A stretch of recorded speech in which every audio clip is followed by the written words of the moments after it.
Magandang hapon sa inyo, mga bay. May nagtatanong sa akin na kung about sa trabaho sa construction, no? Ang tanong niya sa akin, may dumi na simento.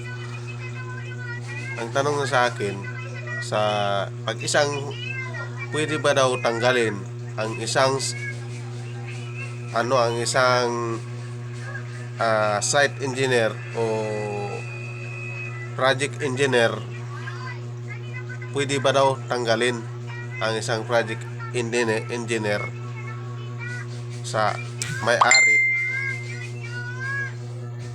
ng may-ari ng isang building o isang kontraktor? Pwede ba daw tanggalin ang isang project engineer? Ngayon, ito, sagutin natin yan. Napakagandang talakayan natin to. Ito, ginagawa natin sa mga dyan, sa mga engineer dyan, at siyempre sa mga foreman, kasi magkaiba yung level ng engineer at saka foreman. Magkaiba yung nila, sa isang site sila pero may kanya-kanya silang gawain. Yon. So ngayon, sa isang engineer, sasabi ko to, hindi to paninira talaga sa engineer. Sinasabi ko yung totoo. Yun ang madalas kong sinasabi. Yung totoo ang sinasabi ko lang. At itong ipaliwanag ko, ito ay nangyayari talaga nung ako'y sa isang trabaho. Nangyari talaga to. Ay, kumaingay dyan, dahanan mo yung boses. Dahanan mo yung boses. Yan, o doon ka sa loob. Ayun, para malinaw. Yung yung nangyari talaga sa sa trabaho ko, na ganun nga. Ipaliwanag ko sa inyo yung hindi ko akalain na kaya palang gawin yung ganun. Kaya palang gawin yung ganun. Ngayon, mga bay, ang tanong doon, huwag ka maingay, hinaan mo boses. Ngayon, ito, sabihin ko, totoo. Gaya ng kung isang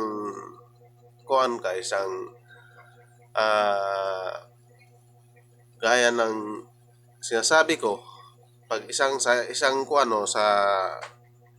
site engineer o project engineer, pwede ba daw tanggalin? Yes, pwedeng tanggalin ang isang project engineer o isang site engineer. Pwedeng tanggalin. Alam mo kung bakit? Kat engineer na yun.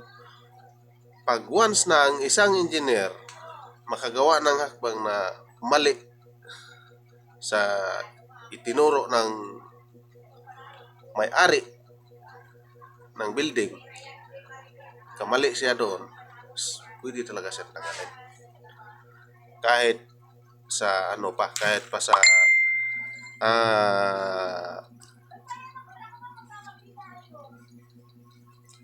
pinasukan niya na isang kumpanya, sa isang kontraktor, kahit sa kontraktor pa, ayaw ng kontraktor na tanggalin, is walang magawa ang kontraktor, kasi yun ang gusto ng isang may-ari na gano'n. At kung hindi naman, kung magsasalita, mag-meeting sila, yung si engineer naman ang palaging pinapagalitan dahil doon sa pagkakamali, siyempre para wala ng gulo, wala ng usapan, siyempre palitan ng engineer at tanggalin. So ganito ang nangyari sa sa trabaho ko. Ganito.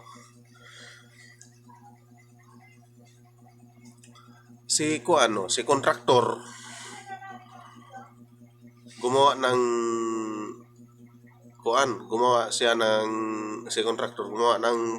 isang kasulatan Gumawa siya ng kasulatan, parang affidavit. Gumawa siya lahat na ganito, tanggalin si engineer, project engineer, natanggalin. So, nung nagawa, lahat ng opisyal doon sa site na yon, lahat ng opisyal, mayroon doon mga pangalan, tapos pinapapirma lahat yon. Yon. Ang ginawa doon, nung umpisa tayo sa sa foreman, lahat ng foreman, sa may-ari ng building, si owner building, tapos si contractor, lahat ng opisyal, si leadman, si gwardiya nga, sama pa, na siya, pumipirma sila bilang na si engineer ay paalisin sa site na ito. Pirma lahat. Lahat ng tao pirma. Engineer pirma lahat. Lahat ng mga opisyal. Si contractor na nagsubkon sa kay contractor, pirma din. Mga foreman, pirma na willing, parang pumirma sila dahil gusto nilang palitan ng isang site engineer. So nangyari yun talaga, totoo yun nangyari sa akin. Kaya ako nasabi na ganyan kasi nangyari yan doon sa pinagtatrabahoan ko. Parang ang lumalabas, pinagkaisahan si engineer. Dahil lang doon sa wrong moves sa pagkuhan niya sa mali na ginawa niya. No? Yun. Ngayon, yung kuha na yun, yung parang papel na yun, parang affidavit na yun, nagaling sa opisina, pinapirma, pumirma na sila lahat, binigay yun sa engineer na paalisin. Pinabigay, tapos pinakita sa kanya, ayun, nabasa niya na siya paalis na nga, para sa site na yun, nakita sa niya. Naawa ako sa engineer. Kasi buhat sa simula. Mula sa simula talaga. Hindi ko lang anuhin kung sino, basta mulat sa simula hanggang sa na tayo na eskelito na yung building, hanggang sa architectural, hawak niya yun lahat. Hanggang sa marapit na matapos, malapit na mapinis talaga, may nagpintura na nga na iba, may nagpintura na. Tapos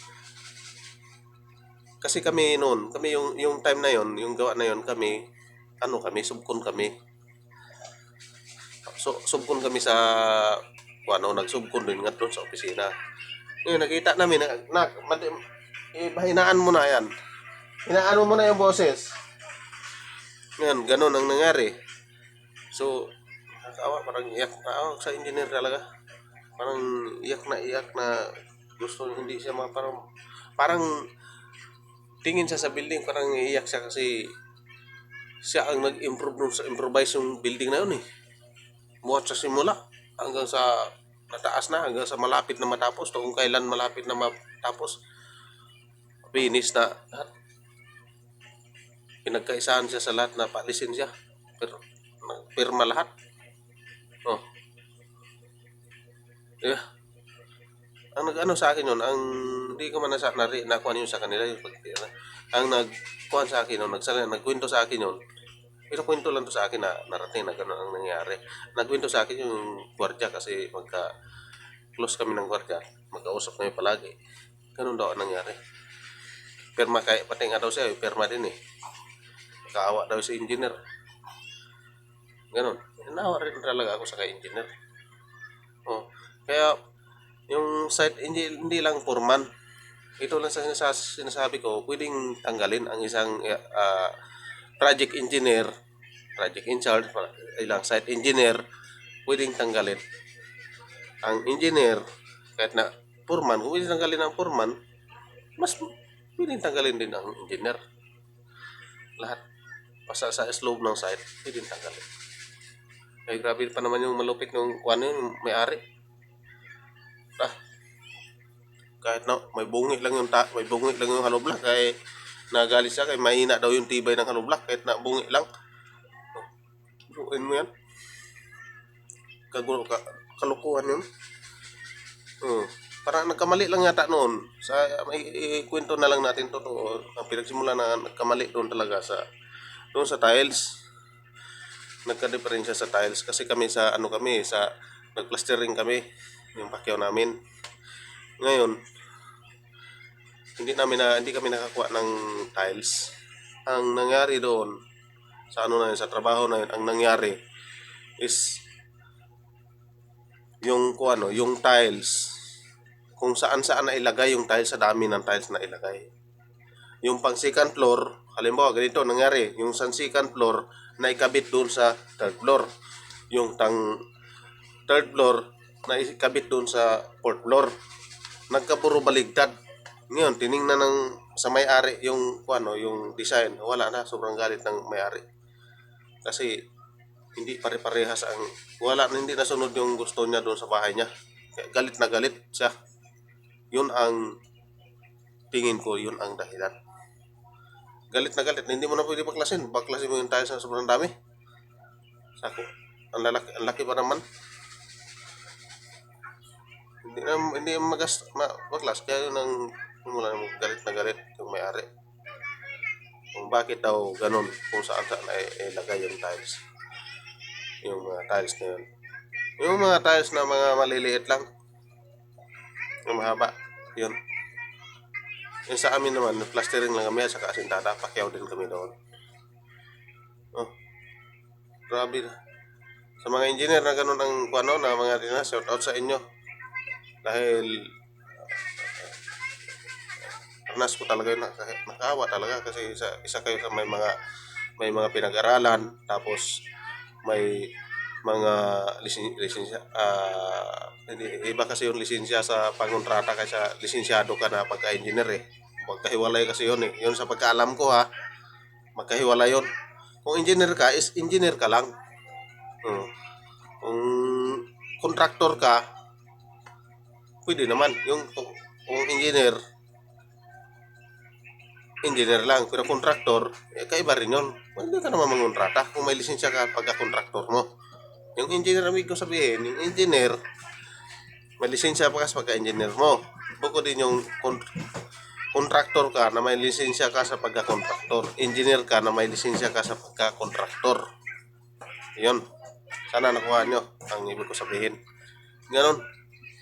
Kahit engineer pala, pwede palang tanggalin sa isang site. Ang akala ko noon, pagka-engineer ka sa isang site, hindi ka pwedeng tanggalin. Ang laki ng building na yun yung ginawa namin. Mula sa simula hanggang sa pag-layout, hanggang sa na-eskelito ng building, hanggang sa naasintadahan, palitadahan na yung mga tiles, tapos may may mga tiles na may bubong na. Ay, wala pa yatang bubong yun. Magbububong na siguro mga next week, magbubungan na. Yun, may mga na, basta may mga nagparing na lahat. Tapos biglang tanggalin, patapos na. Kaya napakalaki ng niya doon. Kumbaga, siyempre, kung isa kang engineer, ganito lang yun eh, parang sa trabahador rin yun na foreman. Kung isa kang engineer, tayo may kwenta na, kung isa kang engineer is malaki ang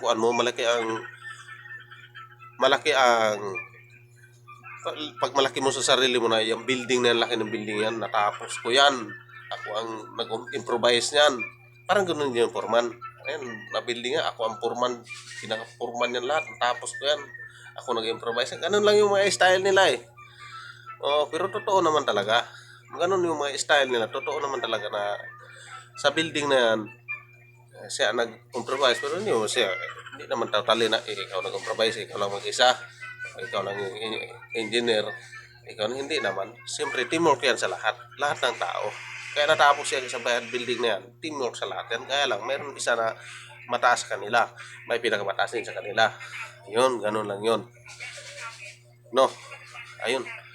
Kaya pwede rin pala na matanggal yung isang project engineer dahil sa kung may kasalanan. Pero kung wala ka namang kasalanan, siguro hindi naman siguro tama na tanggalin mo yung isang project engineer o site engineer na walang kasalanan para maipalit mo lang yung ibang engineer. No? Oh, salamat.